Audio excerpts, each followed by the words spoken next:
Well, in this chapter 6 of the Mother, what we have done till now is to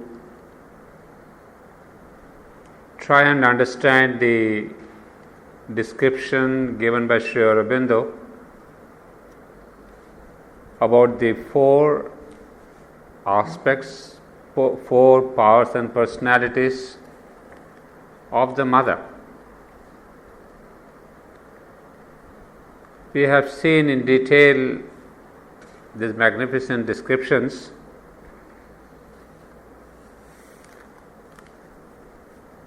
and I thought maybe it is important to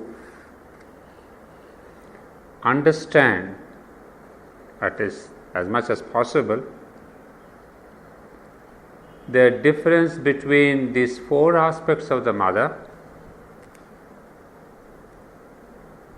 and the 12 attributes, because I feel there has been some kind of a confusion regarding these attributes, because various terminology has been used for describing these 12 attributes of the Mother. So I went through some of the literature, both in the agenda and the Mother's conversations and Sri Aurobindo's letters, trying to figure out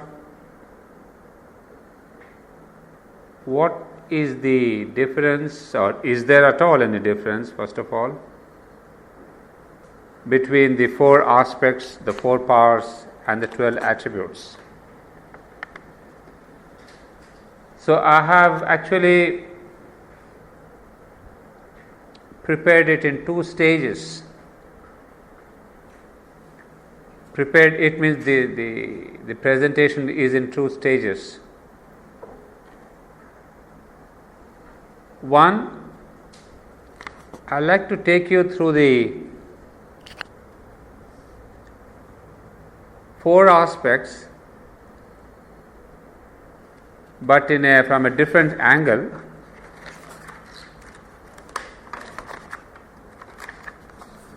I will be basing myself first on the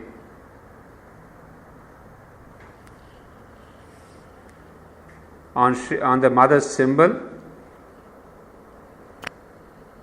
the four aspects of the Mother's symbol. But before that, I think it's necessary to see one Sri Aurobindo symbol, because then that is how we can connect and try to understand in a better way the Mother symbol too. Well, all of us know this, but it just as an introduction that I have brought in the symbolism of Sri Aurobindo's symbol here, or the meaning of Sri Aurobindo's symbol.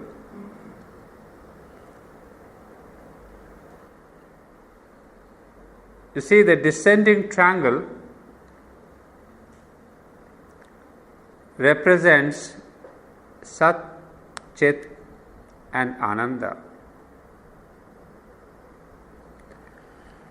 Well, if I can show you, I don't have a pointer here, but this is not bad. It is this way: Sat, Chit and Ananda.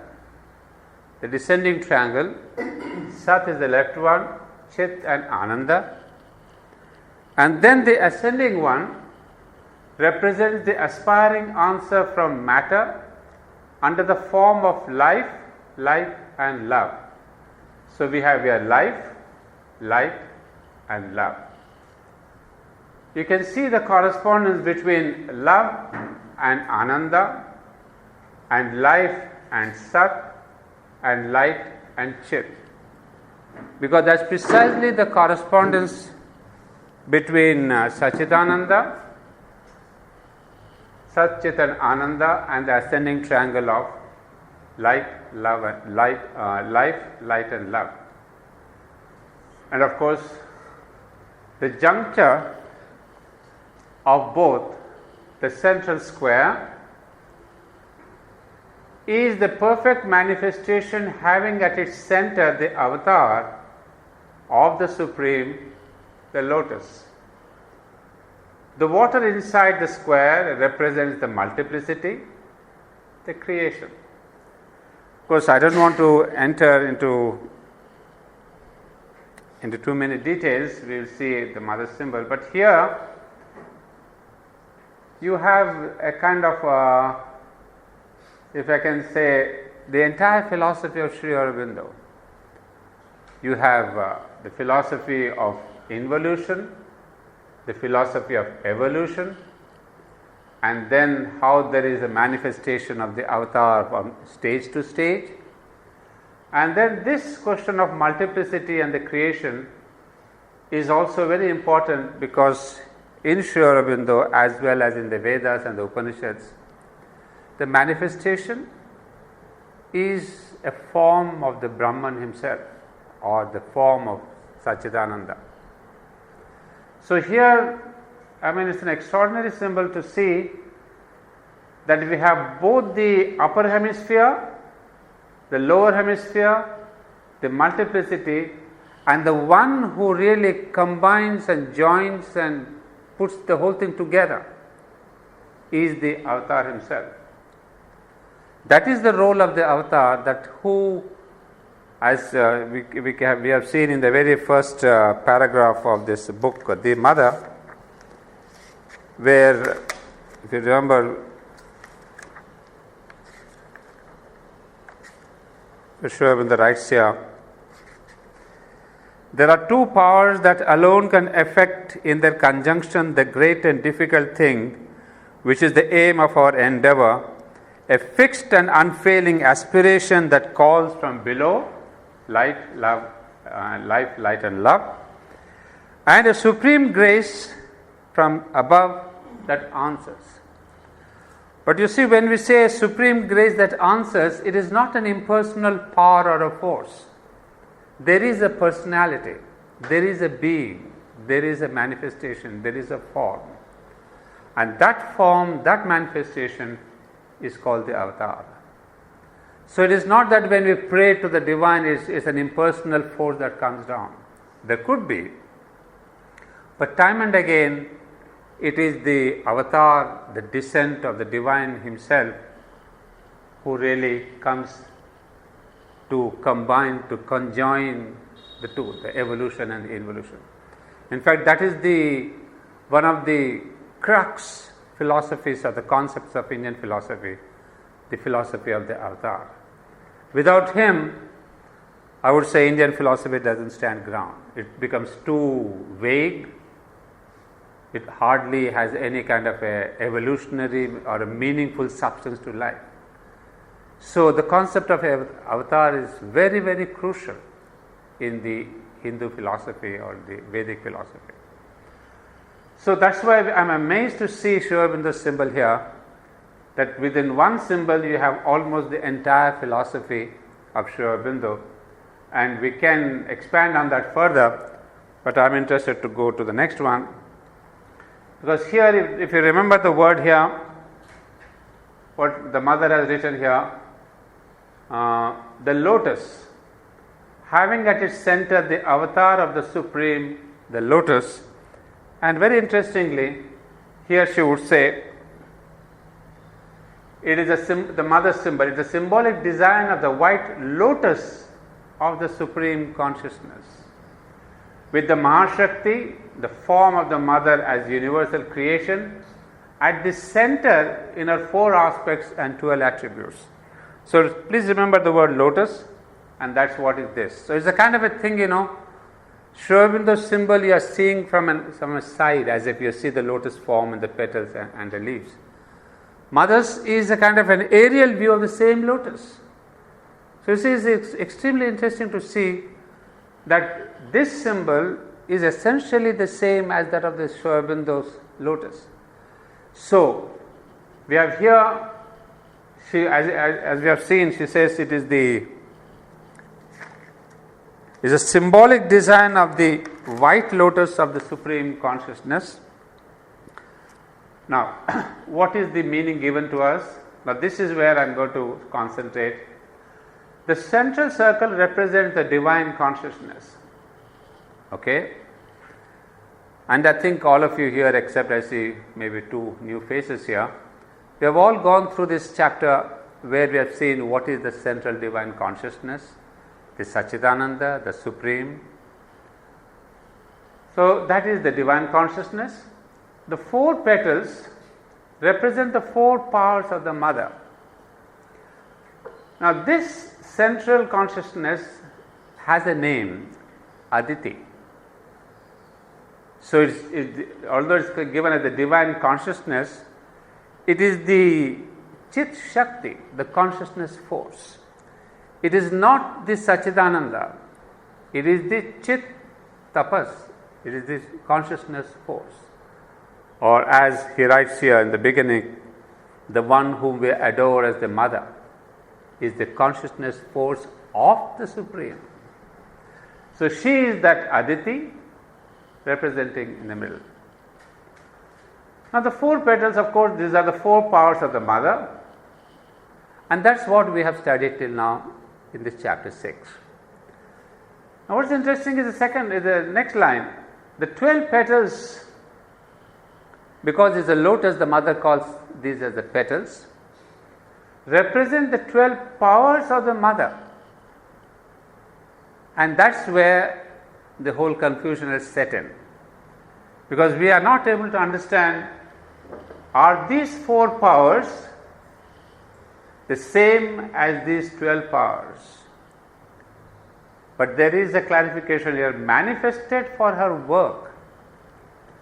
That means these 12 powers are already manifest in this creation, in this evolution.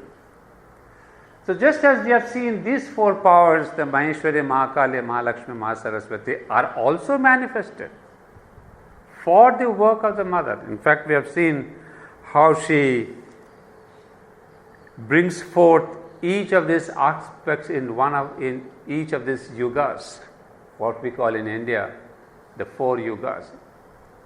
So in the golden age, in the next age, in the Kali Yuga, in all these yugas, in each one of them we have seen there is one aspect of the mother which predominates. So these are 4 that are already manifest and helping this human evolution. Now the interesting question is, what about these 12 parts of the mother who are also manifested? I mean, they are part of the human evolution for her work. So many of us have called these as the 12 powers of the mother. And then for me the confusion came, then if these are the 12 powers, what's the difference between those 4 powers, the original powers and personalities as shown in the calls, and these 12 powers? So I started my research on this point. Where exactly do we stand with these powers? So we get a new hint from the mother. She says, it is a symbolic design of the white lotus of the Supreme with the Mahashakti at the center in her 4 aspects and 12 attributes. So for the first time we see she gives the clarification saying that these are 12 attributes. She doesn't use the word powers here. So what does it mean? The central circle represents the Supreme Mother, the Mahashakti. The 4 central petals are the 4 aspects of the Mother, and the 12 petals are 12 attributes. So she keeps now clarifying, and all the time she never uses again the word powers. That was the only time that she used was when she gave the symbolism and directly when she explained the symbol. Apart from that, in the rest of her classes, she has always mentioned the word 12 attributes. So now we begin to see that there is a difference, because here she calls it, 4 aspects, and previously she called them 4 aspects. You see, in both the quotations we have seen 4 aspects and 12 attributes. So now the mother is telling us that those 4 are different from these 12. And what does it mean? There's further clarification there. Now, I would like to take you a little into the first one, that is the very first quotation where we saw what this central circle represents the Supreme Mother, the Mahashakti. So, I will take you from the center, the Mahashakti, once again the 4 aspects, not in the detail that we have done in the last couple of months, but just in gist, and then bring you to the 12 aspects. So there are 3 ways of being of the mother: the Mahashakti. There are 3 ways of being of the mother, of which you can become aware when you enter into touch of oneness with conscious force that upholds us and the universe. Well, these are all taken from the same chapter that we read, chapter 6 from the mother. Now, these are the things, 3 ways of being of the mother. And the first one, he says, is the transcendent. So we have first to understand what is the meaning of the word Mahashakti. Meaning in the sense, what does Mahashakti represent? Because unless we understand the meaning of the word Mahashakti, which is, she has all the time repeated saying that the central circle represents Mahashakti. The first one, the transcendent, the original Supreme Shakti, she stands above worlds and links the creation to the ever unmanifest mystery of the Supreme. The one original transcendent Shakti, the mother stands above all the worlds and bears in her eternal consciousness the Supreme Divine. Now mark here one thing. The transcendent, of course, these 3 ways, of course, we have explained in the class: the transcendent, the universal, and the individual. Now, what is this transcendent mother? She stands above worlds and links the creation. That means she is beyond creation. See, it is the universal Mahashakti, the universal aspect, which is connected with this manifestation and creation. But the transcendent is above, who is, as it says, links the creation to the ever unmanifest mystery of the Supreme. If you remember our classes, I had given you this philosophy of the Tat and the Satchitananda, or we can say of the Tat and the Sat. Tat is the unmanifest, and Sat is the first form of manifestation. Sat is, in brief, we call it as Sat, Chit and Ananda. Now, it is this Aditi, it is the Supreme Mother, the Supreme Shakti, who has brought forth, who has been, if I can use a common word, the midwife of creation. From the womb of the unmanifest, the mysterious unmanifest mystery of the Supreme, it is Aditi who has delivered Satchidananda. So she is the Supreme Mahashakti, the Supreme Shakti, and links the creation to the ever unmanifest. So that the Tat is always there, mystery of the Supreme.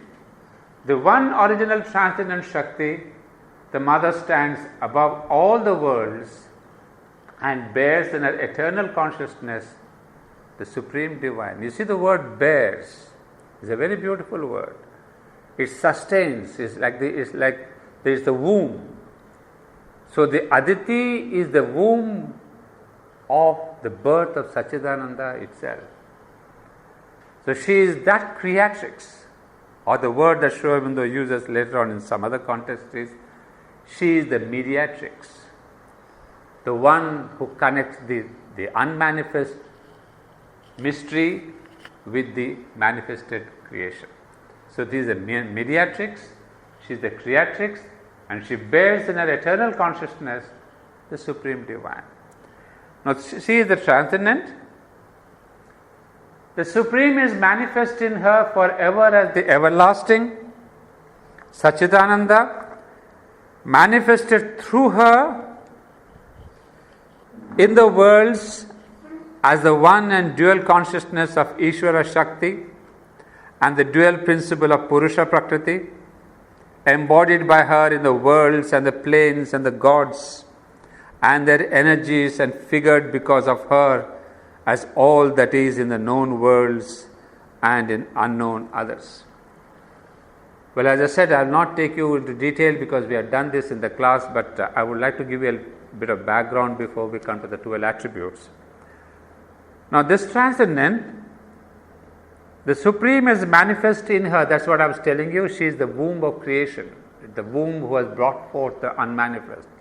So, the Supreme is manifest in her forever as the everlasting Satchidananda.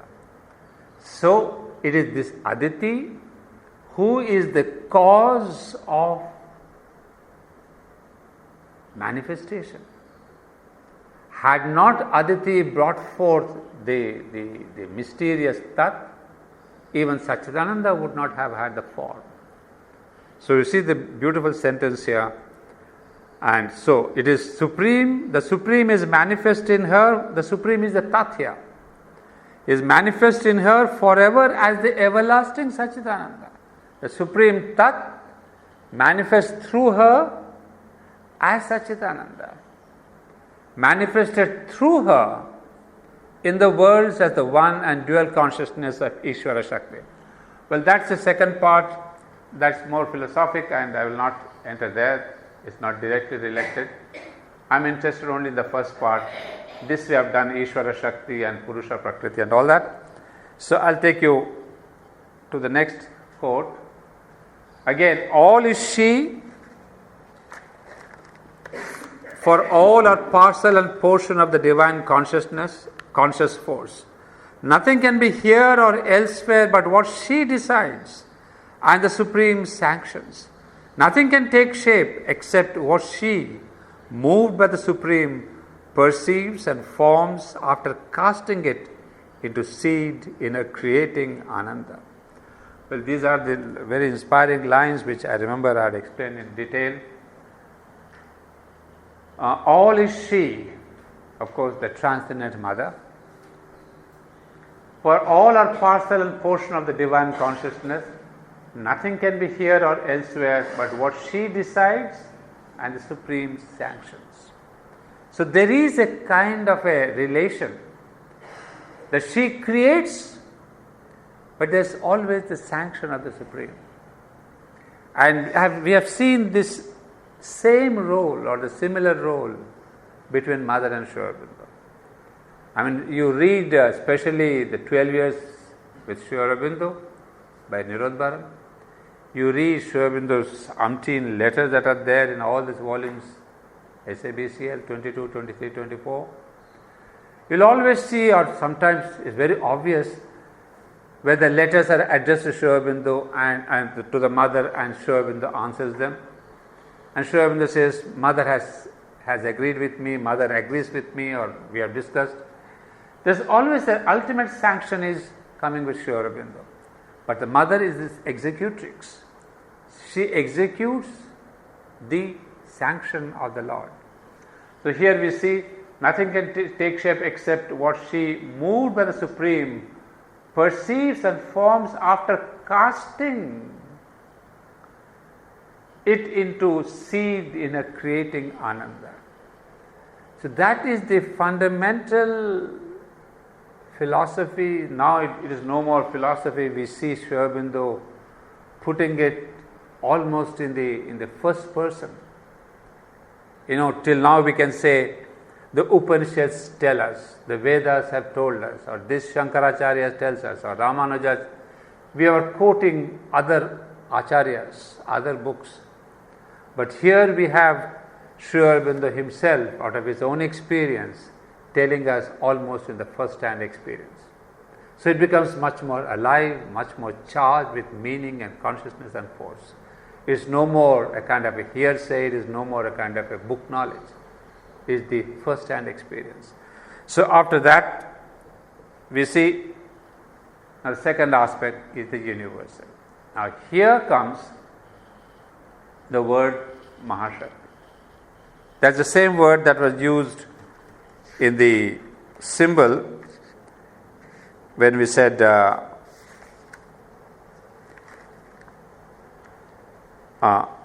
explaining the symbol, Mother says, it is a symbolic design of the white lotus of the Supreme Consciousness with the Mahashakti at the center.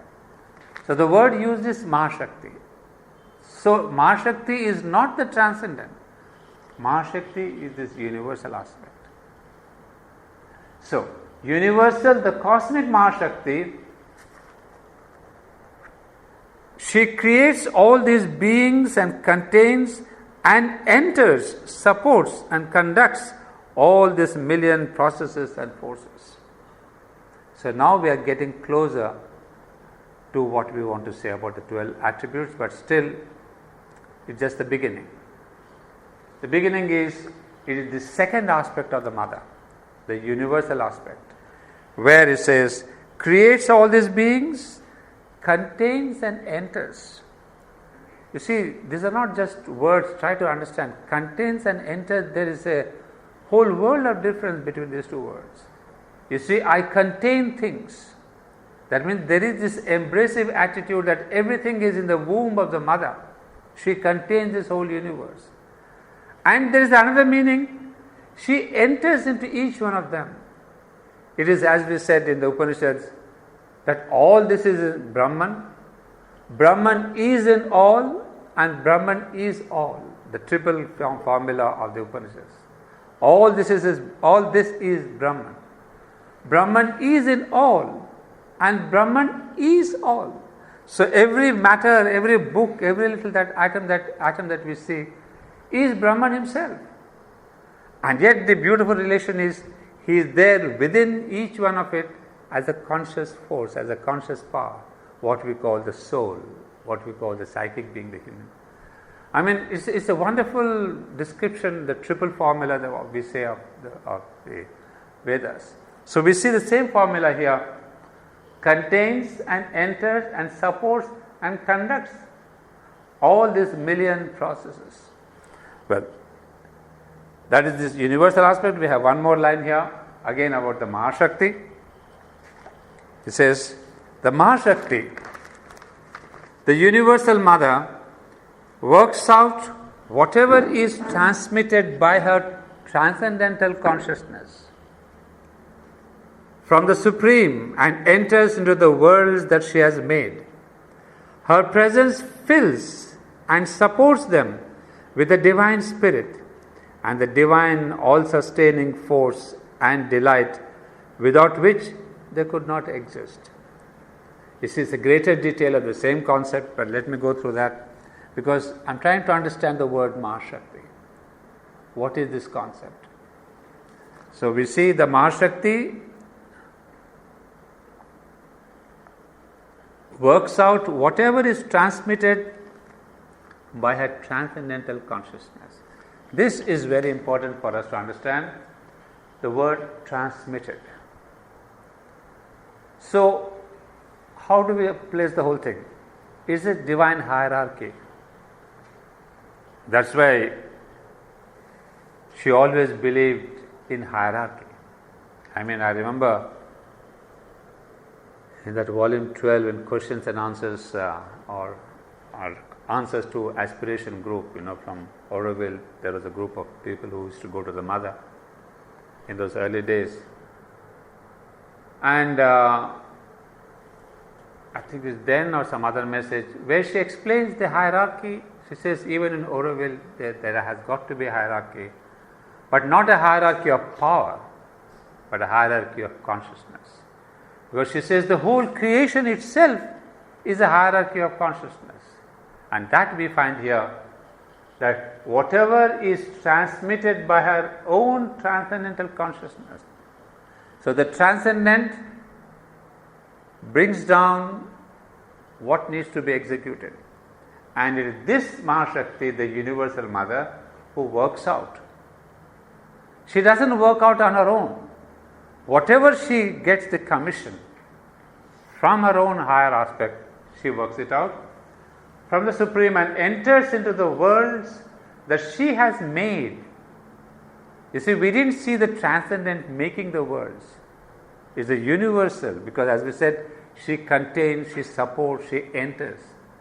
So it is this aspect that is the most important for all of us, because that is the aspect, if you remember, I had explained about Ishvara Shakti. Ishvara Shakti is this aspect where we get into contact with the mother. So when we speak about the mother, whom we see here, so it is not the transcendent mother. We are connecting ourselves with the universal mother, the Mahashakti. And that's why this mother, the universal mother or the Ishvara Shakti, she is the bridge, as we said in the Life Divine, between Prakriti Purusha and Brahman Maya. That means between the transcendent and the individual, the bridge, the golden bridge is this universal aspect. So that's the most important from the point of view of yoga, sadhana. Now coming back, her presence fills and supports them with the divine spirit and the divine all-sustaining force and delight, without which they could not exist. Now another description. Each of the worlds is nothing but one play of the Mahashakti. So the same universal Mahashakti, of that system of worlds or universe, who is there as the cosmic soul and personality of the transcendent mother. Each is something that she has seen in her vision, gathered into her heart of beauty and power, and created in her Ananda. You see, every time we have the same thing, creating through her Ananda. Because Ananda is always the creative consciousness. Creation, any kind of creation, be it a beautiful painting or making a sculpture or making a little beautiful garden, it is always to the aspect of joy. And to give you a little example, what Linda does here, I'm sure, a thing of beauty created out of joy. You know that wherever there is joy, there is beauty and creation. But it has got to be sustained by some creating Ananda. So even on this transcendental level is saying that here, each is something that she has seen in her vision. Everything is seen and foreseen and gathered into her heart of beauty and power. Now there's one thing that I would like to, maybe I may be mistaken here, but that's what is my understanding. Each of the worlds is nothing but one play of the Mahashakti of that system of the worlds and universe, who is there as the cosmic soul and personality. Now what are the different personalities?